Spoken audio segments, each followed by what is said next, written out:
Olá! Neste episódio da República Popular das Letras, nós vamos conversar com o médico Carlos Viegas, que é um haikai de mão cheia. O doutor Carlos Viegas formou-se na Universidade de Brasília, na área de pneumologia, foi colega da Arlete Sampaio, foi aluno do nosso amigo Geniberto, que é cidadão coronário de Brasília, cardiologista. E,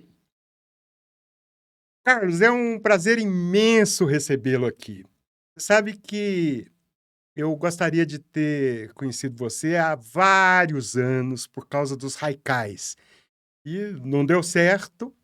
Recentemente, a Leda Bose, que é sua amiga, me apresentou a você e eu estou achando essa nossa parceria, que vocês saberão daqui a pouquinho, muito legal. Seja bem-vindo à República Popular das Letras. Obrigado eu, né? Posso te chamar de Xará. Já começamos com a parceria pelo nome, né? Ambos somos Carlos, o que é muito interessante.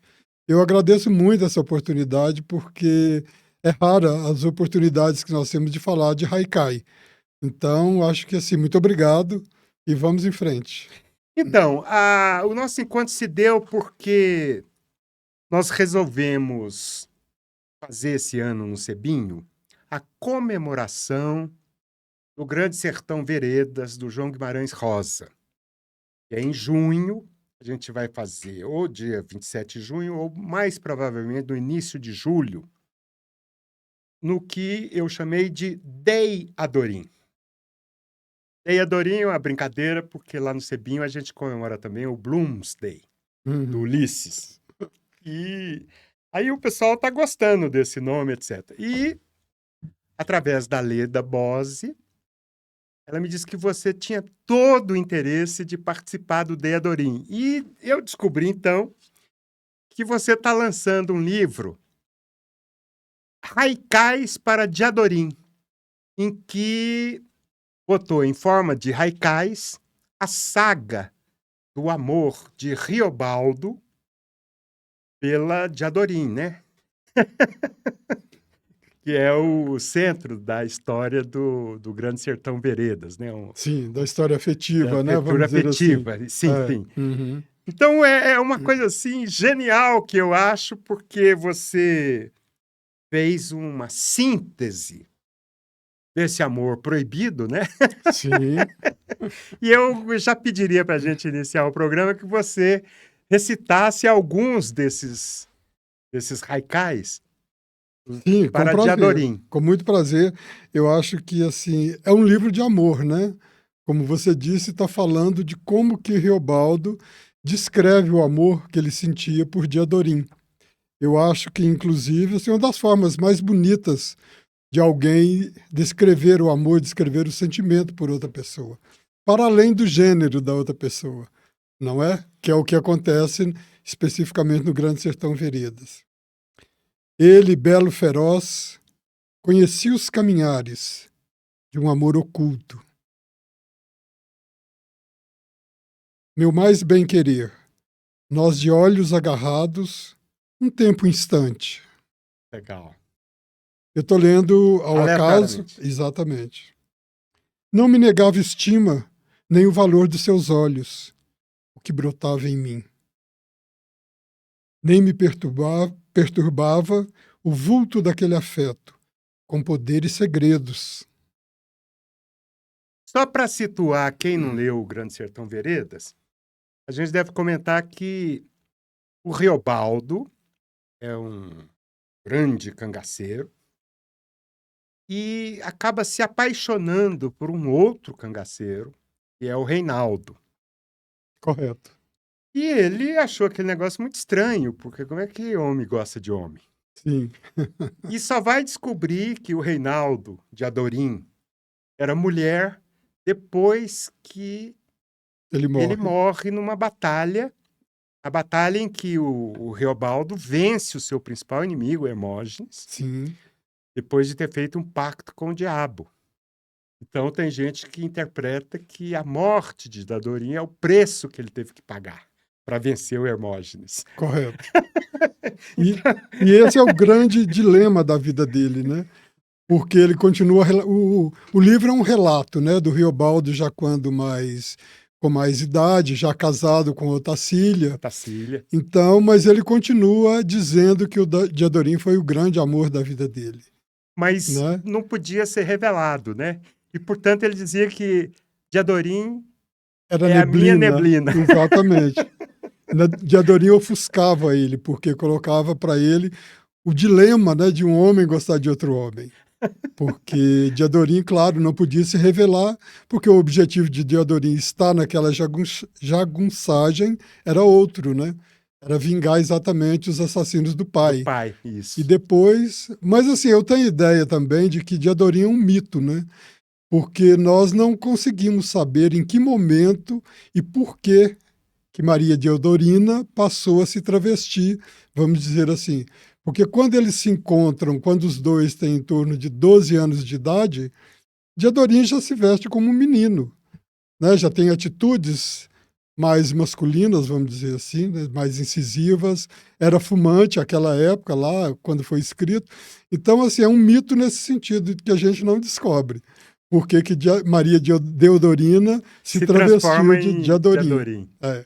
Bom, E, a resposta mais imediata é que, evidentemente, mulheres raramente eram aceitas nas tropas do cangaço. Claro, teve a sim. Maria Bonita, teve outras mulheres assim importantes, Uhum. mas no caso dela, até porque era filha de um desses grandes chefes Importantes, importantes e tal, era uma situação meio complicada a se assumir ali, né? sim, com certeza.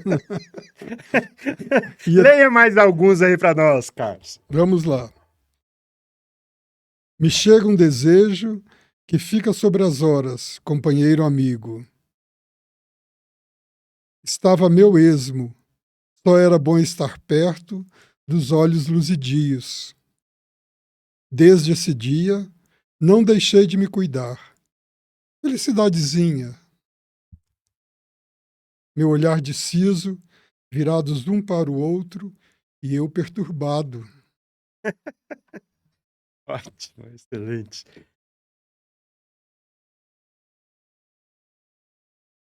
Ao que de triste, ele era o em silêncios, aquela tristeza. Se arredou de mim com decisão de silêncios. Guardem meus ouvidos. Que ótimo, que ótimo. O Senhor saiba, bastava ele me olhar com os olhos em sonho. Eu gostava dele, escondido de mim mesmo, de minha vergonha.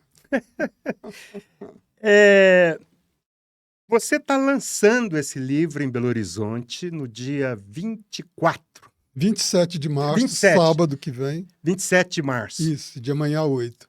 Na livraria Genipapo, que fica na rua Fernandes Tourinho, 241, na Savassi.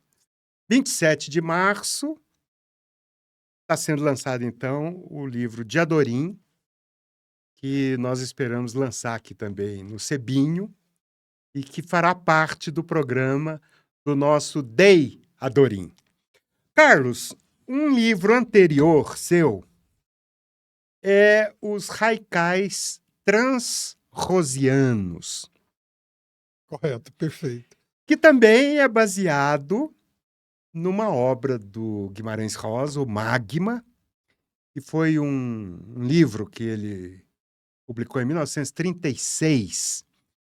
E era de poesia desse livro, E né? ganhou um prêmio Ganhou um com ele. prêmio e ele nunca deu muita pelota pro livro, só foi publicado agora em 97.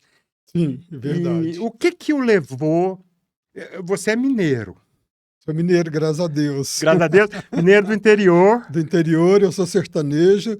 A gente fala, eu sou mineiro da Badia, mas não é a Badia dos Dourados. Isso aí é um afetivo. Só quem é de Martinho Campos sabe o que significa a gente ser da Badia. Sei, A sei. Badia fica ali, por exemplo, no oeste de Minas, entre Pitangui e Abaeté, ou entre Pompéu e Bom Despacho.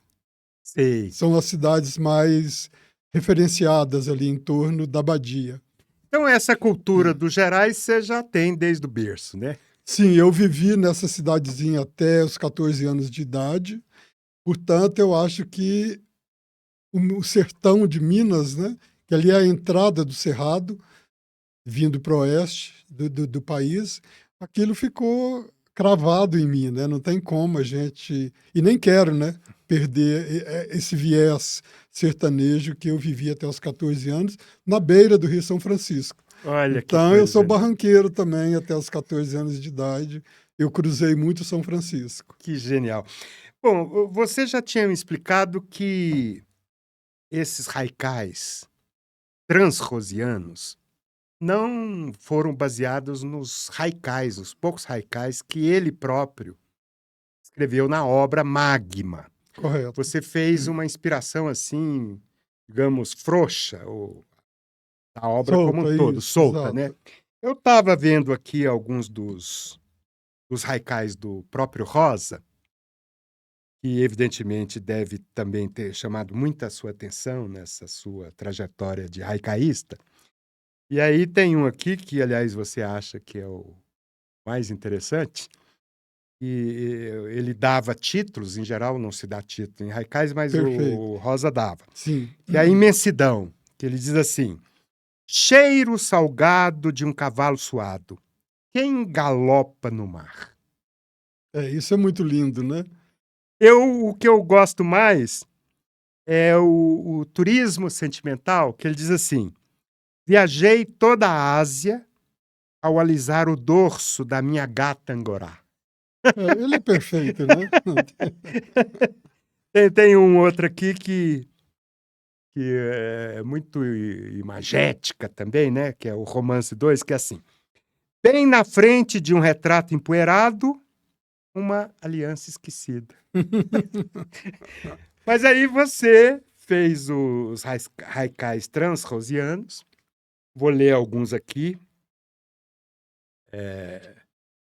que são o interessante. Depois você vai me falar dos haikais mais clássicos, né? Sim. Mas aqui dos rosianos tem clareira na mata, um fio de sol molhado escorre nos troncos. Grilo sibila como tenor sem sono, seu estribilho. Chuvinha veio ontem, foi dia de festa nas flores regadas. Vou mais um aqui. Cerca o boi preto de chifres pontiagudos que esparramou. Muito bom. Não é um autoelogio, porque essas expressões, essas palavras são tiradas do Magma. Ou seja, são roubadas do Guimarães Rosa, né? Porque quando eu li o Magma, na verdade, até então eu só escrevia haikais tradicionais, né? Com o Kigo, aquele termo da estação, com a métrica adequada, sem títulos, sem muito verbo, sem adjetivos. Mas quando eu li, então, o Magma, eu fiquei impressionado com o ritmo do Magma, né? É um livro de poemas que muito pouca gente conhece, do Guimarães Rosa. É interessante que parece que ele é o primeiro e o último livro, porque foi o primeiro que ele escreveu e o E o último último a ser a publicado. ser publicado. Então tem esse detalhe, né? E aí aquele ritmo dele me lembrava, né? O ritmo do haikai tradicional, 5, 7, 5 sílabas. Mas aí não, eu já, por dizer assim, eu já dominava a forma clássica do haikai.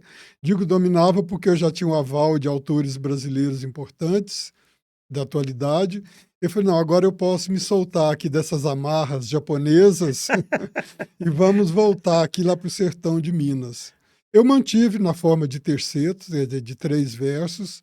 Dentro do possível, mantive 5, 7, 5 sílabas, mas não tinha Kigo, não tinha nada. Então, assim, foi uma viagem, um impacto que Magma me causou, que eu falei, não, eu tenho que... Parecia que o livro me dizia, eu preciso escrever alguma coisa sobre isso. E a coisa que eu mais sabia escrever, ou pelo menos tentava, era na forma de haikai. E aí ele teve uma receptividade muito boa entre os próprios haikaístas. Sei. Foi aí que eu inventei, né? Senti que eu precisava fazer alguma coisa mais profunda e mergulhei de novo no Grande Sertão Veredas, que é o que deu origem, então, aos haikais para de Adorim. Que ótimo, então. Me conta, a gente vai ver que você escreveu mais 4 livros de haikais, né? Sim. Uhum. Anteriores ao Anteriores Transrosiano. ao Transrosianos. O imediatamente anterior é Flor Do do Cerrado. Cerrado. Uhum. E eu queria que você contasse um pouco como é que você chegou ao haikai. E eu quero dizer que eu, quando vi o seu nome pela primeira vez, fazia parte de um grupo de haikaístas numa rede do antigo Yahoo, Uhum. que era coordenado pelo professor Paulo Franchetti, da Unicamp, Um que mestre é de um dos haikai. maiores Uhum. especialistas de haikai no país, né? E quando eu descobri que você era de Brasília, eu falei, eu preciso encontrar esse cabra aqui, mas nunca tive a oportunidade. Então eu tô achando ótimo encontrá-lo agora, né? Exatamente por causa do de Adorim, né? Do Dei Adorim. E aí eu queria que você contasse um pouco como é que você chegou no haikai. Sim, e esse encontro com você, para mim, é como disse o Rosa, é uma felicidadezinha, esses momentos que realmente valem a pena, né, para mim. Então, espero que para você e Para para o mim público também, é claro. também, Saúde! saúde.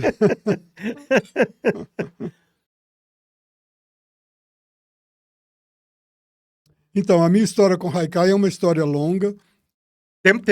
Eu tinha 50 e poucos anos, eu era já mais de 20 anos professor na UNB, com toda uma carreira acadêmico-científica deslanchada completamente, né?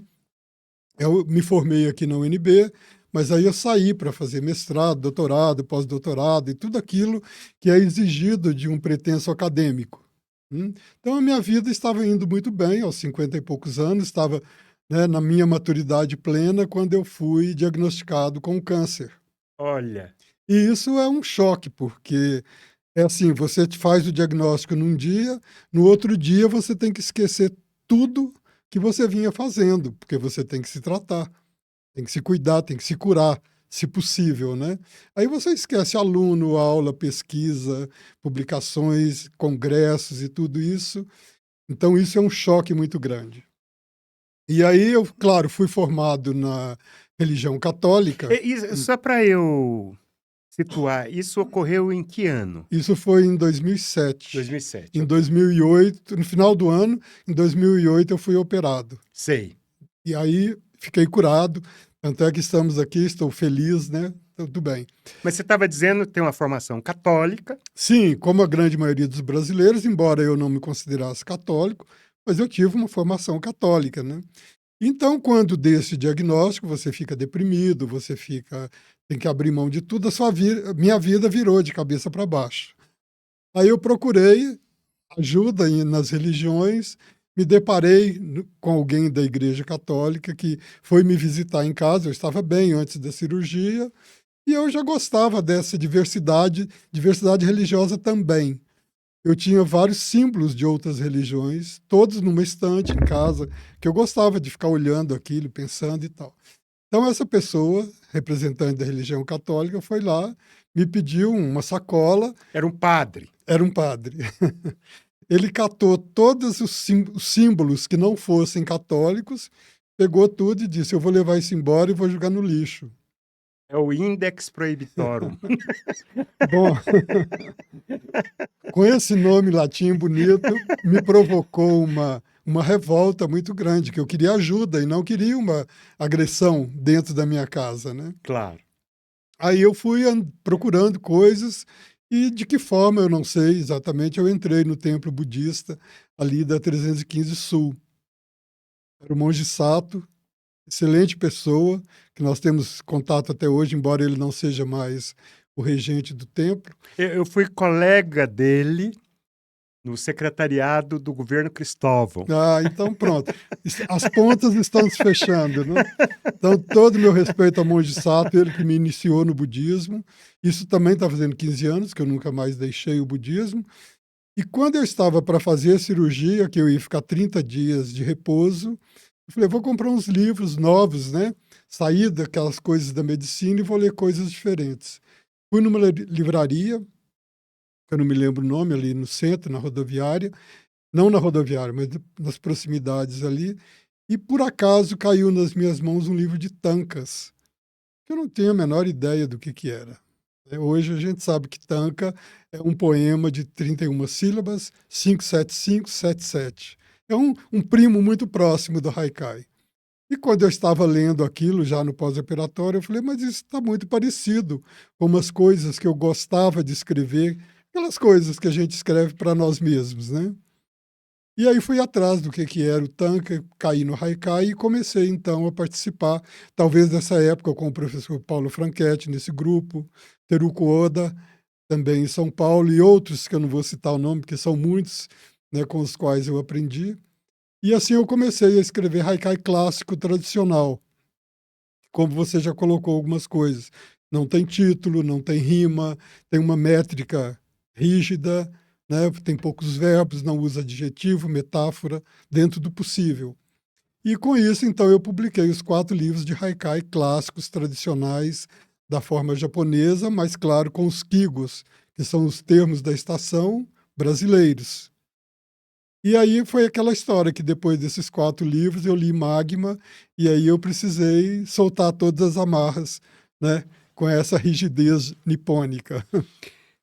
Um desses livros que você publicou, que é o Flor do Cerrado, vamos ler alguns aqui para a gente discutir um pouco a estrutura do Haikai, né? Perfeito. Tarde de verão, de uma sombra para outra, as pessoas mudam. Aqui o Kigo é o próprio É verão, o né? próprio verão. É. Tem uma aqui parecida que é assim: tarde em calmaria, o campo mais verdejante à luz do dia. Noite estrelada, notas musicais e folhas chegam com o vento. O Haikai ele tem uma coisa muito importante que muita gente tenta comparar, é como se fosse uma fotografia Uhum. ou uma pequena cena filmada Na natureza. na natureza, não é? Correto, perfeito. Eu costumo dizer que o fato de não ter metáforas, em vez porque na poesia ocidental o camarada diz: "Eu estou triste, melancólico e tal". Sim. E o haikai,ista ele não diz isso, É direto, ele incisivo, né? é incisivo, mas ele não bota a sua pessoa ou o eu lírico no Correto. centro. Ele fala, por exemplo, que à noite tá com uma lua cheia, mas tem muitas nuvens. Aí você fala assim: "Ele tá triste". Não é isso? É isso mesmo, o Haikai mais do que define, do que fecha o tema, ele sugere, né? Ele deixa margem para que o leitor viaje segundo o seu passado, a sua história, a sua cultura. Sei. Então, de fato, é isso. O Haikai é uma descrição de uma cena, de preferência na natureza, né, que o autor presenciou e descreveu, mas em aberto. O Haikai não se encerra em si. Né? Cada leitor vai ter sensações diferentes com o mesmo poema. Exige do leitor uma participação ativa. Eu acho que não existe, ele se dá a chance para o leitor de participar Não, daquela eu escrita, digo né? exige no sentido de que não é como cada leitor vai tirar sua conclusão, Sim, sim, depende da sua própria experiência de claro. vida, etc. Uhum. Ele exige que certas coisas que não são ditas sejam preenchidas pelo Isso. leitor, né? Que o leitor reflita, porque tem uma outra definição que Haikai é exatamente isso, né? É a poesia do vazio, do não dito. Né? Aquilo que fica nas entrelinhas é que a chance do leitor tem de refletir, de trazer para ele aquele sentimento que ele está tendo ali. Você tem um aqui que diz assim: final de estação, na paineira desfolhada, poucas maritacas. Uhum. Podiam ser muitas. Claro, mas como maritaca elas são predominantemente no outono e as palmeiras, né, vão ficando menos viçosas no outono, elas atraem menos maritacas que também estão diminuindo. Pronto, tá vendo? Então, Já- nada é de graça no haikai, né? Essa aqui é patriótica. Uhum. Bando de araras pousado no mamoeiro. Verde e amarelo. O que eles estão fazendo lá? Não é uma homenagem ao verde e amarelo brasileiro, né? Não, não é. São as cores das próprias araras, não Exatamente. é? É isso. Esse aqui é interessante. O inseto dorme, reflexo da lua cheia sobre a campa escura. Isso é muito bonito, né? É Eu muito gosto bonito. porque você fala de campa e fala de lua cheia e fala de um inseto relaxado ali, tranquilo, né? Sem sofrimento, sem luto. Aqui um haikai que mostra a idade avançada, mas de maneira muito indireta, o leitor precisa fazer um esforço para entender. Profunda tristeza. Cada ano ouço menos o rio minguante. Perfeito. Aqui tem duas interpretações, né? Ou é porque o rio está secando, Sim, no por causa inverno dessa eles vão destruição também, diminuir também, ou é também porque o camarada está ficando mais surdo, né? claro. Mas inverno representa a nossa velhice e representa o rio minguante. Então é muito bom.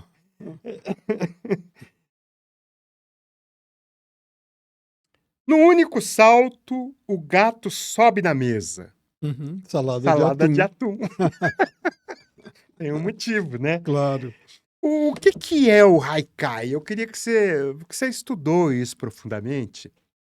E no Brasil tem uma tendência principalmente depois do Milor, do Paulo Leminski, etc., os brasileiros consideram que haikai é qualquer terceto, em geral engraçadinho, cheio de piada, Sim. tem uma rima, Uhum. né?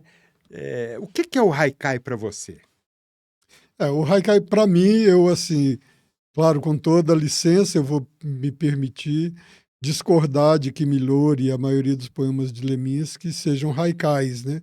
Porque a minha formação no haikai foi uma formação clássica, seguindo Basho, Issa, Buzon, aquele povo todo, né? Que está aí há séculos e continua, como o budismo, né? Continua me provocando coisas muito boas. Antes eu era um pouco mais rígido quanto a isso, mas eu acho que depois do Magma, depois de Guimarães, eu passei a perceber um pouco mais, assim, que tercetos, ok, tudo bem. Talvez eu falei uma vez numa reunião, no encontro, que a gente estava confundindo cerejas com jabuticabas. Os dois são frutos, são muito gostosos, mas são coisas completamente diferentes, né? Então, você pega um dito haikai do Milor, por exemplo, que é muito interessante, ele realmente é um cara muito inteligente, mas é como se eu estivesse apreciando uma jabuticaba. E quando eu pego um haikai clássico, eu estou apreciando uma cereja. Então, assim, eu não consigo ver que são exatamente, que qualquer terceto possa ser chamado de haikai. Mas Sei. a gente tem que ter uma certa liberdade. Agora, para os principiantes, eu digo, domine primeiro a forma clássica, aí depois você pode relaxar e fazer o que você quiser. Porque você está seguro que você está compreendendo o que você realmente está fazendo. Porque se você começar a escrever tercetos e rotular aquilo de haikai sem saber de onde veio até a expressão haikai, como surgiu tudo isso, você pode estar cometendo equívocos. Sim, sim, Então, sim. tá tudo bem. Domine a forma clássica e depois você relaxa. Quem tratou disso recentemente foi um dos grandes especialistas do haikai no Brasil, que é o Edson Yura. Yura. Uhum. Ele escreveu um livrinho, ele juntou vários artigos que ele já tinha escrito e tal, inclusive nesse grupo de que a gente participou. O livro chama-se Cesto de Caquis. Perfeito. Nota sobre haikai, da editora Elucazu Edições, São Paulo, de 2021. E aí ele chama o haikai desse tipo do Leminski, do Milor, de haikai tradicional brasileiro. Sim. Esse tradicional aqui eu achei engraçado porque foi uma forma apropriada pelos próprios modernistas. Sim, 22, De 22, já tinha uma certa tradição do Guilherme de Almeida, que tinha sim, um haikai rimado com muito títulos e tal. tal, etc. E ele chama o haikai, que a gente considera clássico, eu também partilho dessa sua opinião, de haikai Sazonal. sazonal brasileiro, Sim. HSB. Então, os haikais chamados tradicionais, que são esses do Milor, costumam ter títulos, rimas, jogos de palavras, sacadas, charadas e, Sim, evidentemente, muito humor, muito humor. muita ironia. Está nessa tradição evolutiva da literatura brasileira, com o modernismo, foi já diluído exatamente nessa época lá, de 2 para cá, né? Uhum. E, evidentemente, faz parte, inclusive, dos livros didáticos, etc. Então, ele dá como exemplo alguns poemas aqui, ou do Milor ou do Leminski. Do Milor tem assim: na poça da rua, o vira-lata lambe a lua. Muito bom. Viva o Brasil, onde o ano inteiro é 1º de abril. Esse é verdadeiro até hoje. É interessante porque nesse primeiro, embora ele tenha esse negócio da rima e não sei o que lá, etc., eu acho muito interessante porque ele tem um espírito haicaísta Sim. verdadeiro, porque na poça da rua, a lua refletida ali, e o cachorro lambe. Então, isso é haikai mesmo, Sim, a né? lua para nós é um quigo de outono, né? Quando se Exatamente. refere à lua. É. E dá também 2 do Leminski, que é assim: a palmeira estremece. Palmas para ela que ela merece. É alguma coisa a ver com chacrinha ou não? Tem a outra que é assim: esta vida é uma viagem, pena eu estar só de passagem. Então são Sim, mais esse espírito piadista, né? Que deve ter alguma coisa lá do Oswald de Andrade, dos modernistas e tal. Agora, os haikais clássicos, ou o que ele chama sazonal, que está vinculado aos quigôs, está vinculado às estações e às mudanças na natureza. isso, perfeito. Aí tem um exemplo aqui, por exemplo, do Franchetti, Paulo Uhum. Franchetti, que é parecido com aquele que eu li de você lá do Rio Minguante. Até os pernilongos vão ficando silenciosos. Como os anos passam. Exatamente. Bom, aí ele explica, estou falando do Iura ainda, Uhum. que as características do haikai sazonal, algumas das normas adotadas pelo Grêmio Haikai P, lá de São Paulo, né? Sim, Tem 3 versos, tercetos. A contagem fica em torno dos 5, 7, 5 sílabas poéticas, perfeito. Uhum. que já não é igual ao japonês, porque o japonês, até o N, é considerado uma sílaba, a tal da mora. Isso. Mas isso foi um acordo que fizeram aqui. É, Vamos considerar sílabas fonéticas. Pronto. poéticas e tal, É. claro. Não tem uso de título nem rima. Isso é muito interessante porque tem a Emily Dickinson, que é uma poeta que eu gosto, Sim. americana, ela também não usava rimas, não usava títulos. Títulos. Porque o título em poesia, você dirige o sentido. Você leva o leitor, você já traduz no título Você o já que o induz poema. alguma coisa. Claro. É.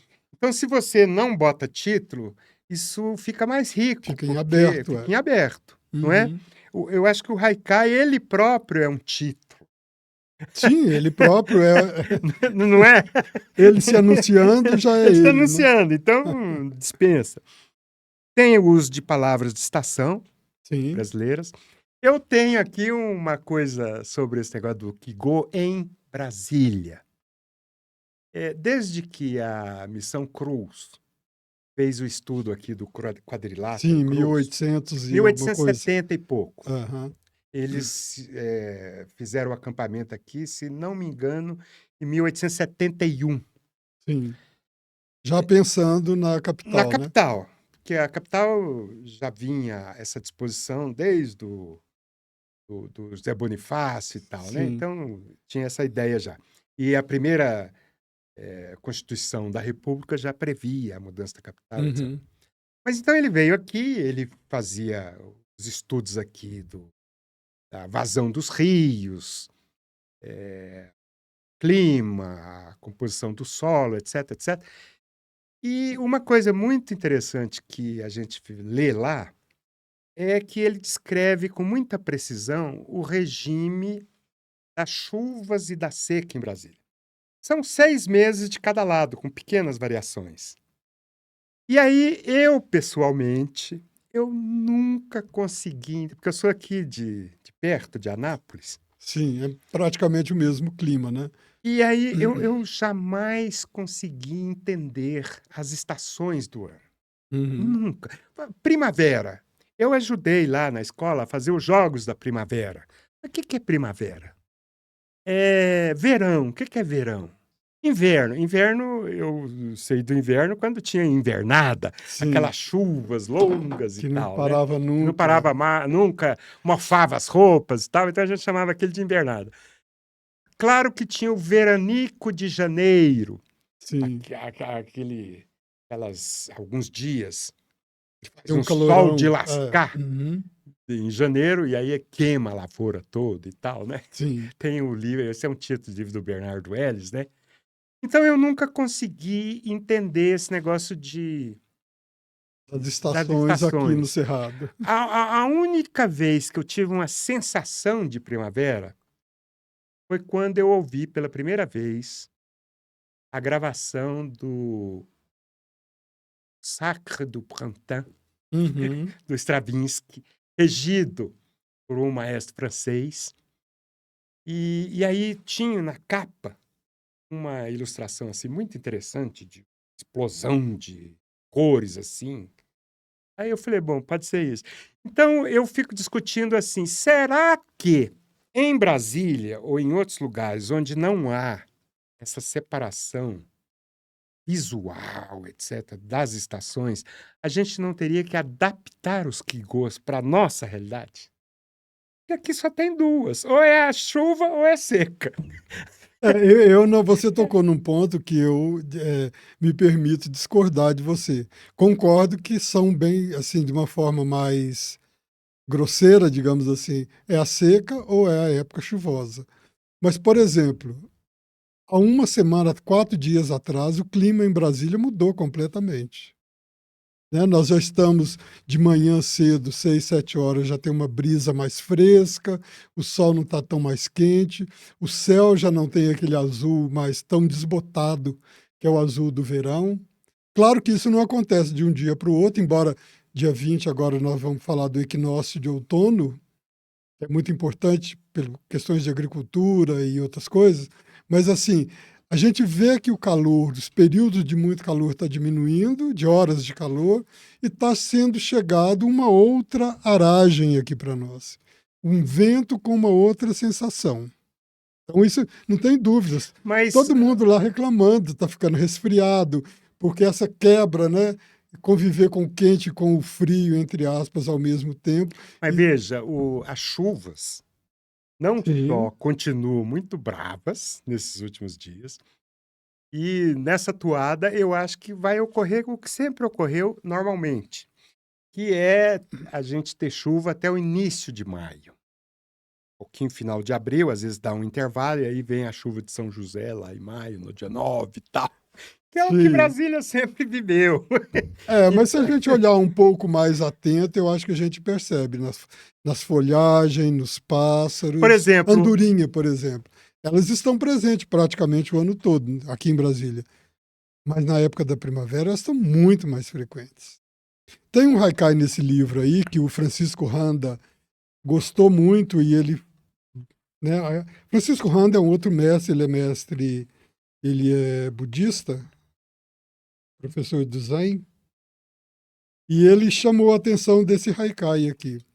Despertar dos dias, nas pontas dos galhos secos, já é primavera. Essa primavera que a gente vê aquele galho completamente esturricado e lá na pontinha brotando um broto verde, nos países que as 4 estações são bem definidas, isso não acontece.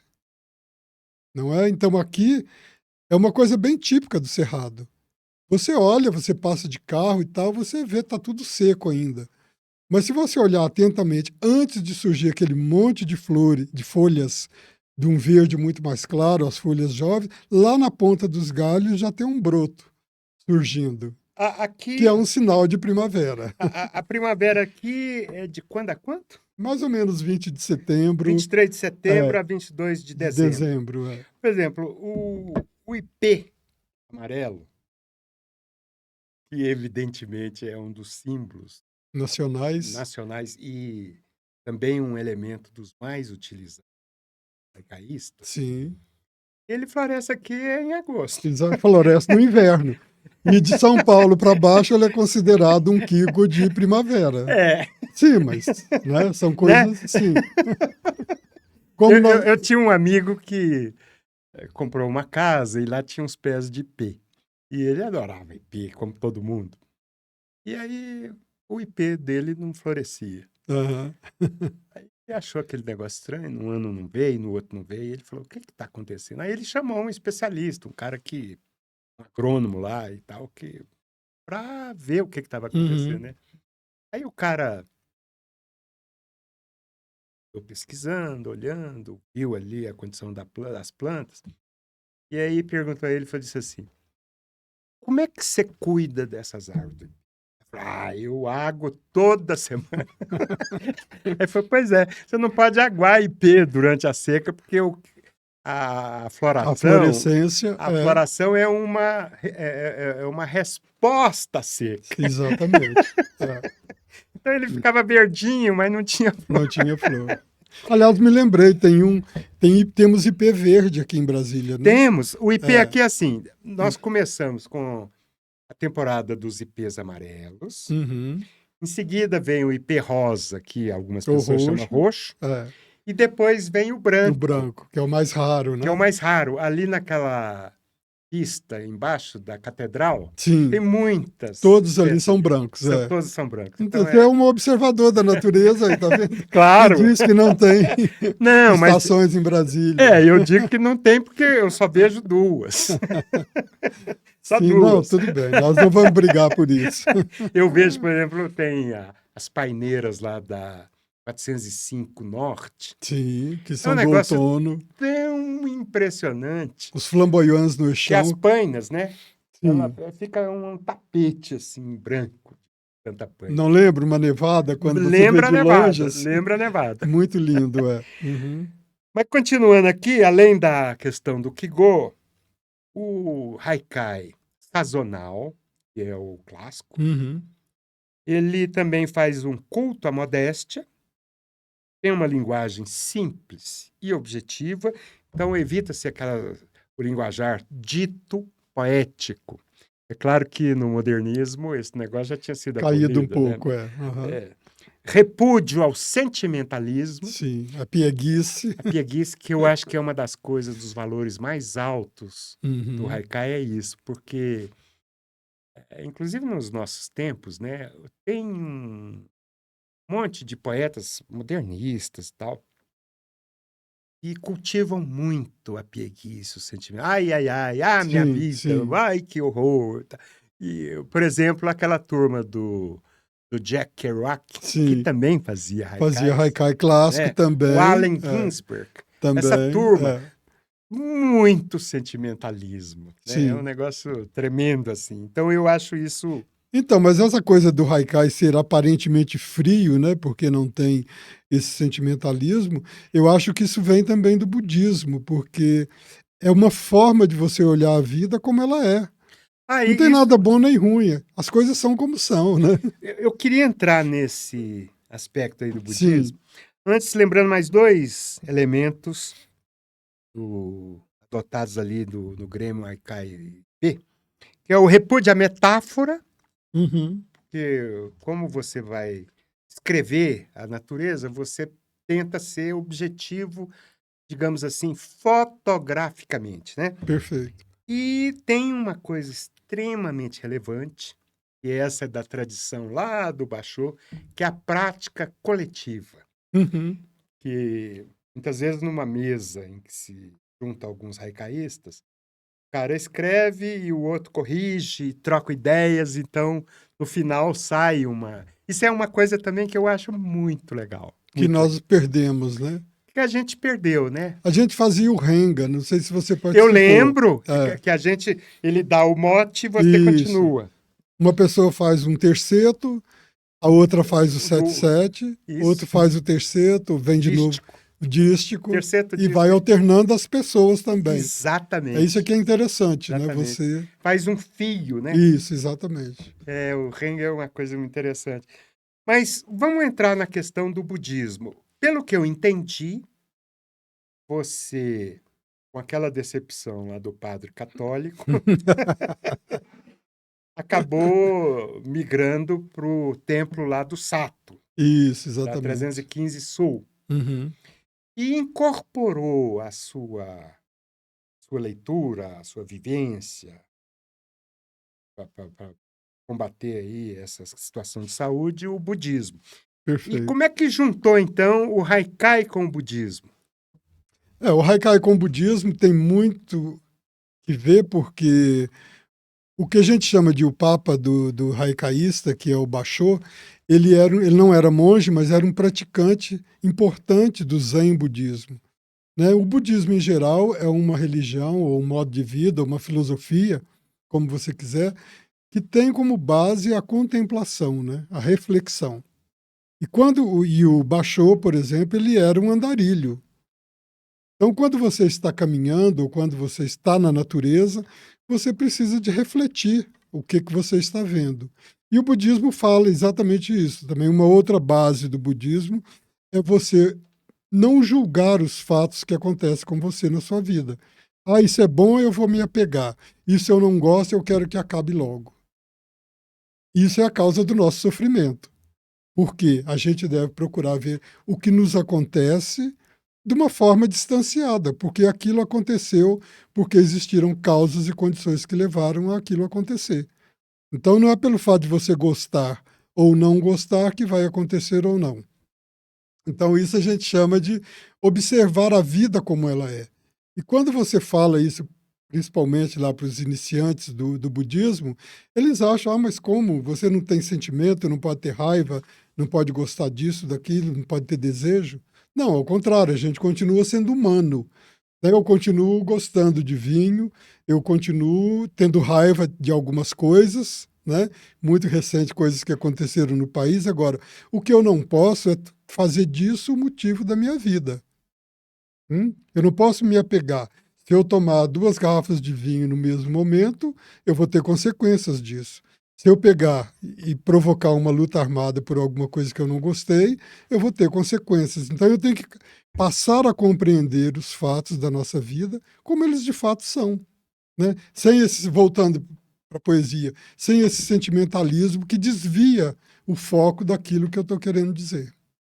Eu acho isso muito interessante, porque eu mesmo sou fã de um filósofo de origem portuguesa, judaico-portuguesa, que é o Spinoza. Spinoza. Aham, Estou aqui envergando o retrato dele. muito bom.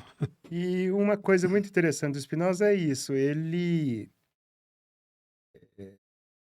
vê o universo como um lugar composto de causas e efeitos, não é? as coisas não acontecem por acaso, Não, claro que não. né? Exato. Então, prestar atenção nisso é muito importante. E até ele dá um conselho interessante, que ele fala assim, olha, não julgue, não xingue, não fique... Entenda, Perfeito, tente perfeito. entender. Nesse aspecto, É budismo. parece budismo, né? Porque isso é muito interessante. E aí, isso traduzido em literatura é muito interessante, porque a literatura é uma porta de conhecimento também, né? O Spinoza diria que é uma porta de conhecimento precária, porque ela está baseada em imaginação, né? Uhum. A imaginação, que é um primeiro degrau do conhecimento, etc. E, evidentemente, a imaginação, que vem da palavra imagem, ela às vezes nos engana. Claro. Às vezes nos engana porque às vezes a imagem é mera aparência.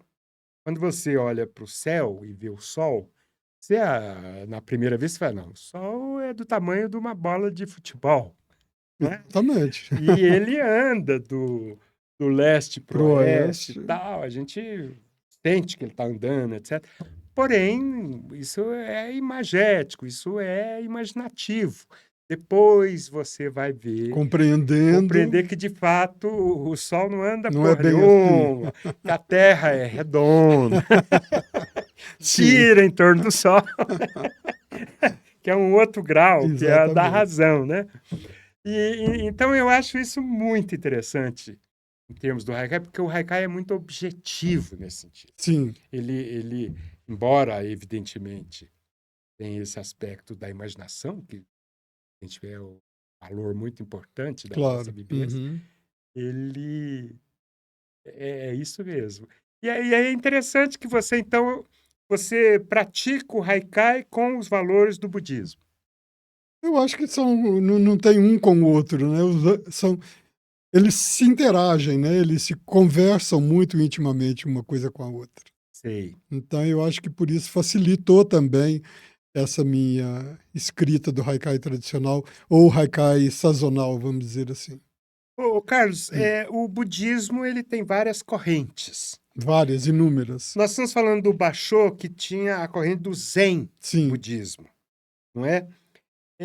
Você também é Zen budista ou Não, não. não? Não. Nós, né, seguindo o monge Sato, nós somos do budismo da Terra Pura, ou Shin budismo. Shin budismo, Shin é o budismo do Issa, por exemplo.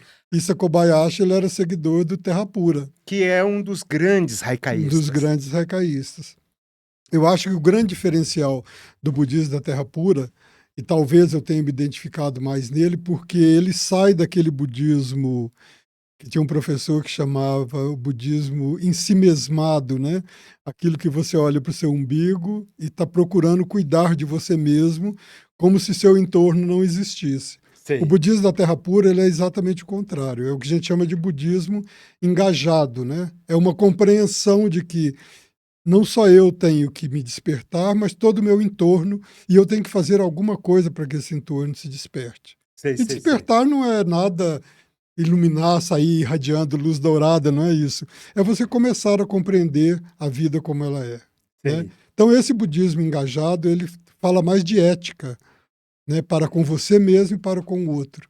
Quando a gente fala de autocompaixão e de compaixão, Sei, sei, porque sei. eu preciso de cuidar de mim e do meio ambiente, seja minha casa, meu trabalho, até o meio ambiente do país, do cosmos como um Ele todo. seria ainda que contemplativo, Sim, mas não individualista. não individualista. Ativamente coletivo seria. Ativamente coletivo, porque vem a noção básica de que nós não estamos todos no mesmo barco. Nós estamos todos no mesmo oceano. Uns estão nadando, outros estão de iate, outros estão de canoa, e a gente tem que criar condições para que todos consigam atravessar esse oceano. Mas a gente sabe que cada um tem um potencial diferente. Potencial no sentido, está de uma forma diferente. Sei. Né? E a gente precisa ajudar a todos, não somente a mim.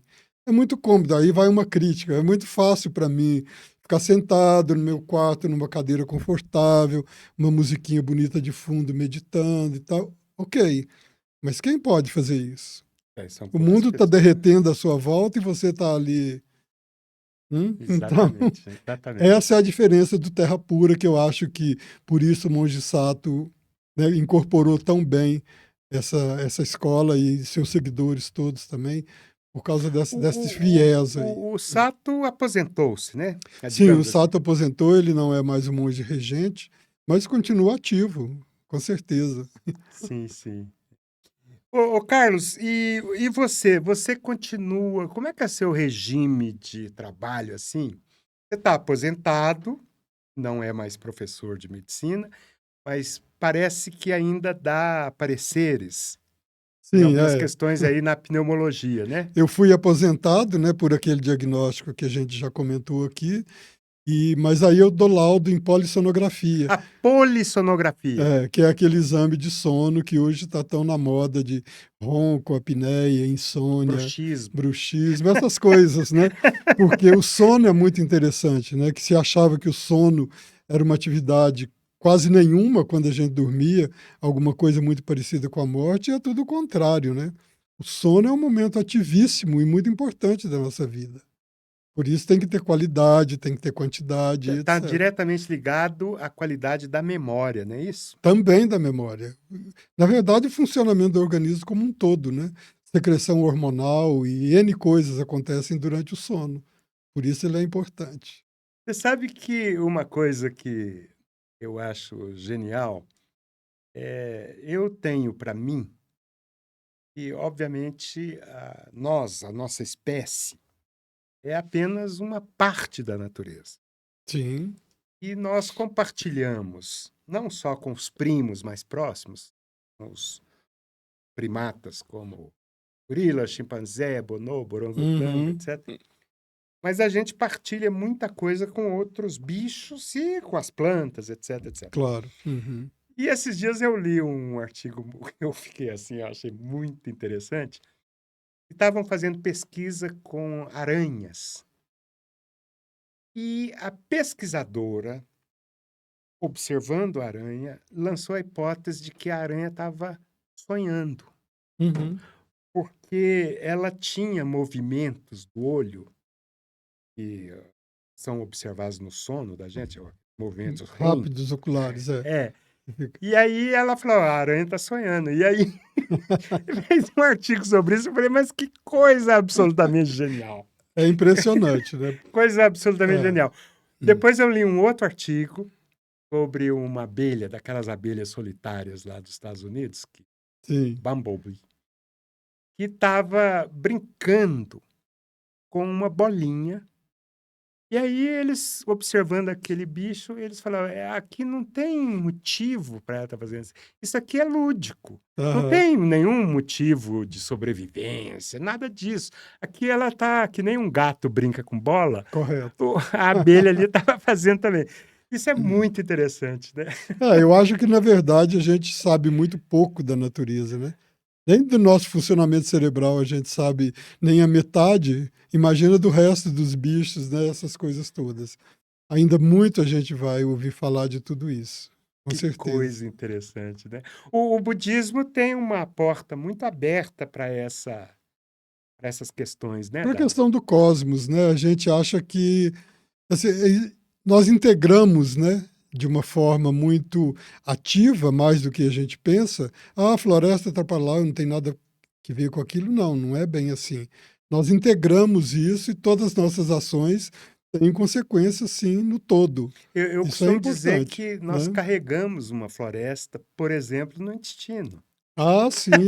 Esses bichos aí, fungos, bactérias e vírus, é Então absurdo. nós somos, né? Não No só no intestino, intestino, na mas na pele, pele, na boca, todo. Estamos cheios de bichos. Aliás, a gente depende deles, né? dependemos dele. Não As bactérias. haveria digestão sem a Não. flora intestinal, né? A nossa vida é suportada por esses bichos também. Quando acontece o desequilíbrio, aí já tem uma pneumonia, tem uma diarreia, etc.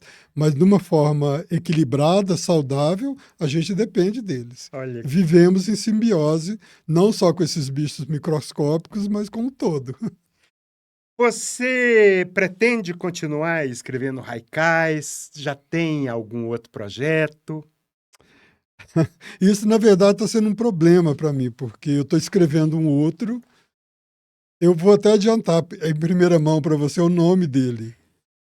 É Noites no Sertão. Noites no Não, Sertão. o livro do Guimarães é Noites do No Sertão. Sertão. Esse é Noites no No Sertão, Sertão, ok. porque eu estou com muita dificuldade de me desapegar do Guimarães. Parece que essa leitura do Magma e do Grande Sertão, que foi a terceira leitura que eu fiz do Grande Sertão, entranhou em mim. Eu disse outro dia, não sei se foi para você, parece que essa minha vivência de 14 anos lá no sertão do interior de Minas, no sertão de Mineiro, isso está vindo à tona em mim de novo. Né? Isso ficou meio adormecido, né? Fazendo a medicina, estudando, produzindo textos acadêmicos, parece que eu me esqueci.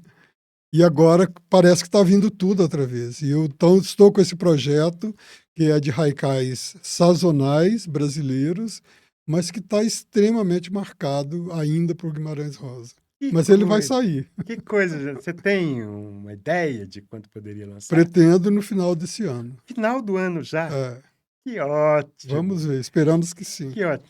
Então, só para relembrar, a gente está programando, muito provavelmente a gente vai anunciar nesses próximos dias aí, no início de julho vai ser a data mais provável. Uhum. Nós vamos comemorar, então, o Day Adorim, Adei Adorim. Ótimo. que é o dia de Adorim, né? Sim. E a ideia é a gente fazer o que a gente sempre fez lá no Cebinho, esses eventos literários, em que o público tem uma participação direta, Uhum. lendo trechos da obra. A gente faz um varal, pendura assim um cordão com Com os textos. poemas, os E aí, textos. textos, poemas. E aí o público, qualquer pessoa que queira, tira do varal o texto e vai lá na frente do palco e lê. E Então, isso é um negócio assim que todo mundo adora e tal. sim, uma expressão coletiva linda, né? Linda, linda, Muito linda. bom. É. Tem um grupo de estudos do Guimarães Rosa na UNB, que é o CIRUIS, Uhum. comandado pelo professor Gustavo de Castro, que também está muito interessado em participar. E o pessoal deve também fazer leituras dramáticas lá do Grande Sim, Sertão, né? que beleza que vai ser. Nós convidamos o ator Gilson de Barros, que esteve aqui comigo na República Popular das Uhum. Letras. Ele Que está com o apresenta espetáculo Riobaldo. Riobaldo, que é um resumo do monólogo, né? E Isso. infelizmente ele não pode vir porque nessa semana ele vai estar em Cordisburgo, Uhum. que é a terra do Guimarães, participando lá Da dos semana. festejos. Isso. É, eu acho que a sua participação vai ser fundamental Oh, nem com tanto, os nem haikais tanto. para Diadorim, né? Sim. A gente está tentando achar um violeiro Lindo. Combina perfeito. para ter a parte musical, né? Sim, E o Cebinho deve também providenciar um prato típico mineiro. Cachaça lá de Salinas, cachaça do Vale do Jequitinhonha, já tem claro. lá.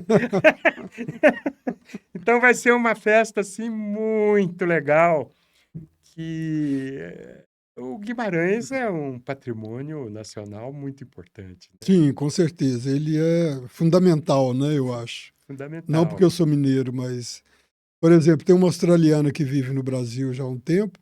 O maior prêmio de tradução literária esse ano na Austrália foi dado para ela, que fez a segunda tradução do Grande Sertão em inglês. Olha Porque a só, primeira parece que as pessoas não gostam muito. sei, Algumas páginas apenas que eu li, eu achei assim excelente. é, E aí, saindo da Austrália, em maio, por causa do Haikais para Diadorim, eu vou a Arinos, porque a Prefeitura de Arinos, aqui no norte de Minas, está fazendo um evento sobre Guimarães Rosa também.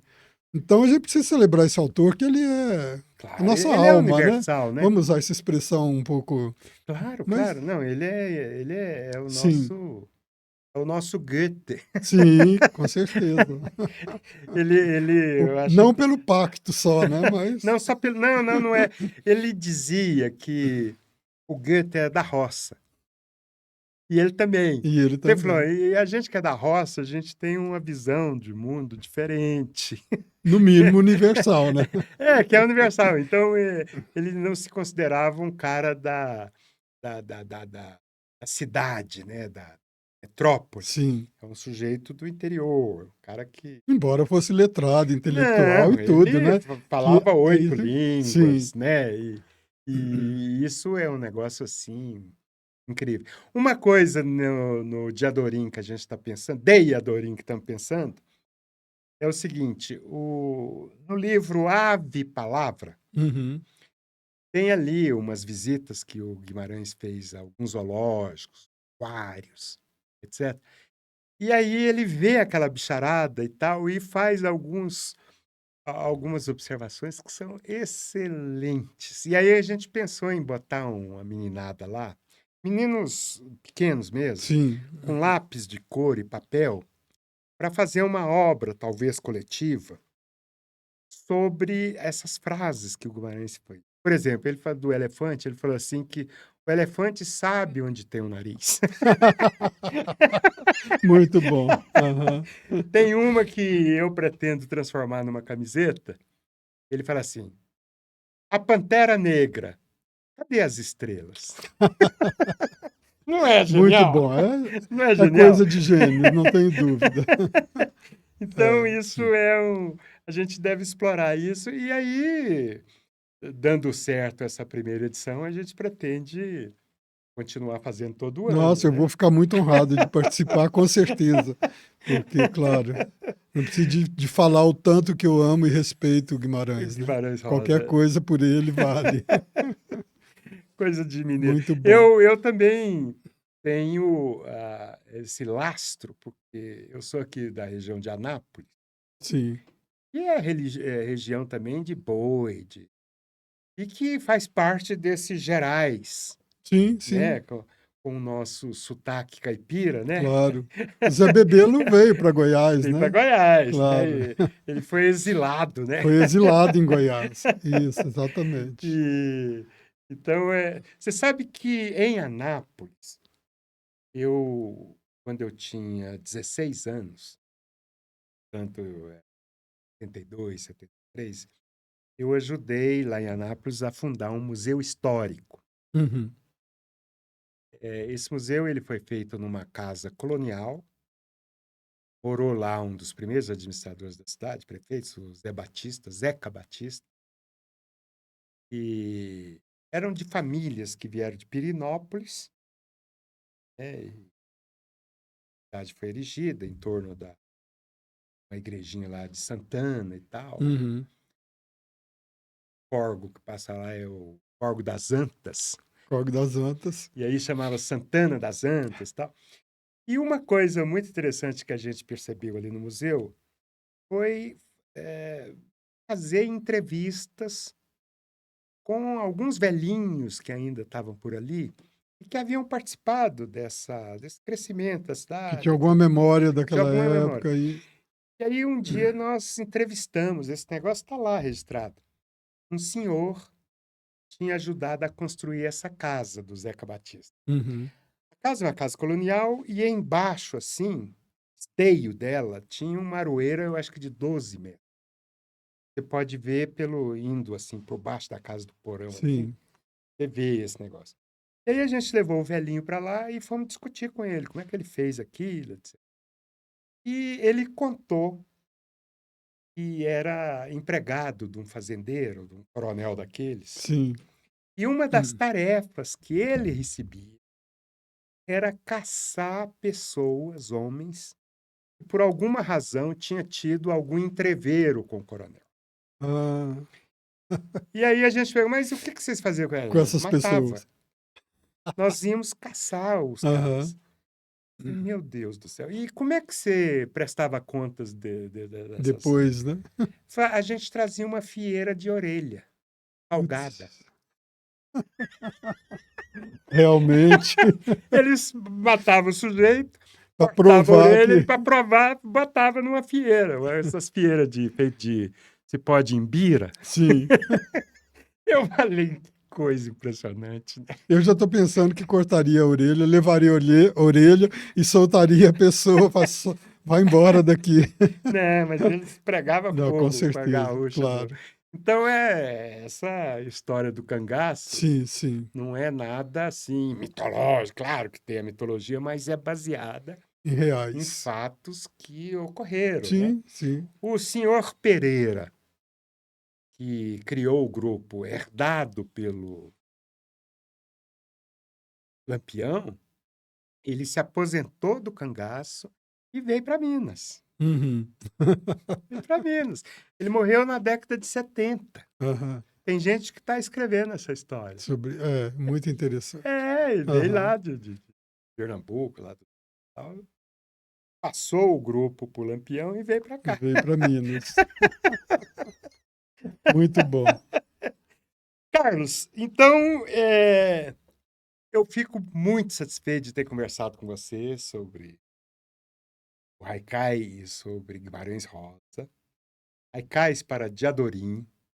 Esperamos você, então, lá no Cebinho, para comemorar o Day Adorim, né? Com E certeza. vamos ver se a gente programa o lançamento dos Haikais para Diadorim lá no Lá no Cebinho CBI. também, Vamos sim. não é? Vamos. Vai Vai ser ser... uma grande honra e um prazer enorme para mim estar presente nessas celebrações ao Guimarães Rosa. Com Tá certeza. ótimo.